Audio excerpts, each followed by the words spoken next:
Everyone, welcome back to my YouTube channel. बच्चों, मैंने आपको 12 मासा कविता का परिचय और उसका आपको विश्लेषण पूरा विस्तार से बताया था।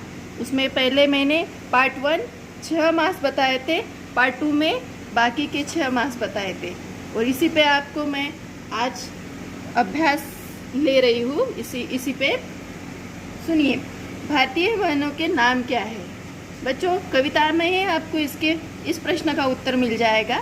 पहला महीना होता है चैत महीना, दूसरा महीना होता है बैसाख, उसके बाद आता है जेठ, उसके बाद लगता है आषाढ़, आषाढ़ के बाद सावन होता है और सावन के बाद भादो होता है, भाद के बाद क्वार, क्वार महीने के बाद कार्तिक, कार्तिक के बाद अगहन, अगहन के बाद पोष आता है, पोष के बाद माघ होता है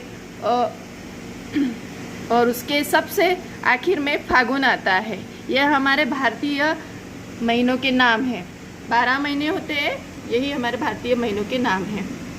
दूसरा प्रश्न है, वर्षा ऋतु में क्या क्या होता है। बच्चों, आपको ही छुड़ाना है, ये सिर्फ मैं आपको बता रही हूँ।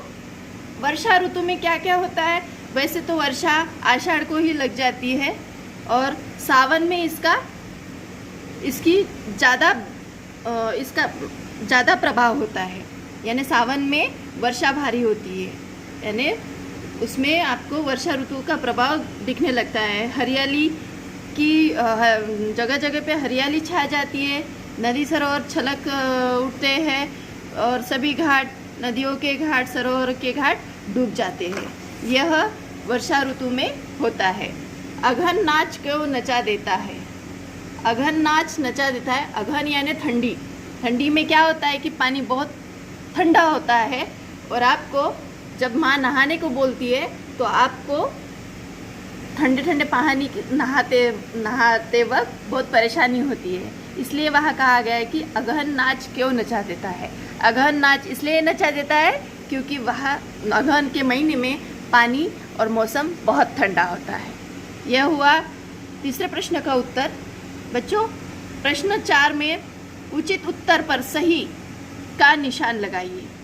पहला है, कौन से महीनों में बच्चों की किलकारियों से घर आंगन गूंजने लगता है। यह आपको ही ढूंढना है बच्चों।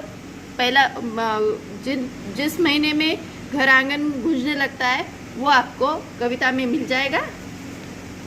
घर आंगन गूंजने लगने वाला जो ये होता है बैसाख महीना होता है। बैसाख महीने में घर आंगन गूंजने लगता है। रंगों के कारण जीवन कैसा लगता है। आखिर के अंत में कविता में दिया है, रंगों के कारण जीवन त्योहार लगता है। रंगों के कारण जीवन कैसा होता है, त्योहार जैसा होता है। प्रश्न 5, कविता के आधार पर लिखिए कि दी गई चीजें गतिविधियां किस महीने में होती है। 2 पार्ट दिए हैं, चीजें और गतिविधियां, और आपको लिखना है महीना का नाम। आंधी कब आती है बच्चों। आंधी आषाढ़ में, क्योंकि बारिश का मौसम जब लगता है वो हमारा महीना होता है आषाढ़। गर्म हवा चलती है। गर्म हवा कब चलती है, जब गर्मी का मौसम लगता है, वो होता है चैत। मदरसों की छुट्टी होती है। बैसाख के महीने में मदरसों को छुट्टी लग जाती है। नदी सरोवर भर जाते हैं। सावन के महीने में सारे नदी नाली भर जाते हैं। जाड़ा आता है, यानी ठंडी का मौसम, यानी कार्तिक का मौसम होता है। पतंगे उड़ती है। पतंगे जब मकर संक्रांति के दिन होते हैं वो पोष महीना होता है और पूरे आकाश में पतंगे छा जाती है। तरह तरह के खेल खेले जाते हैं। जेठ महीने में बच्चे जब अनेक प्रकार के खेल खेले जाते हैं वो महीना जेठ होता है। बातचीत के लिए मैं आपको बातचीत के लिए ले जाऊंगी। पहला है, कविता की जिन पंक्तियों से पता चलता है कि सूरज और चांद नजर नहीं आते उन्हें पढ़िए। बच्चों, सूरज और चांद नजर नहीं आते वो होता है भादो का महीना। पता न चलता तारों का, जाने का मयंक है। मयंक यानी चांद।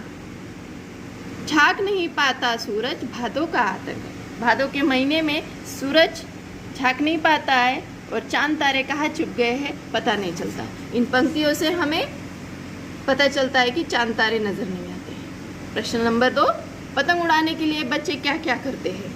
पतंग उड़ाने के लिए बच्चे, पोष महीने में पतंग उड़ाई जाती है और बच्चों की किलकारियाँ गली गली में शोर मचा देती है। पतंग उड़ाने के लिए बाजी लगती जोर से, गली मोहल्ले अटरिया जब भर जाते हैं शोर से।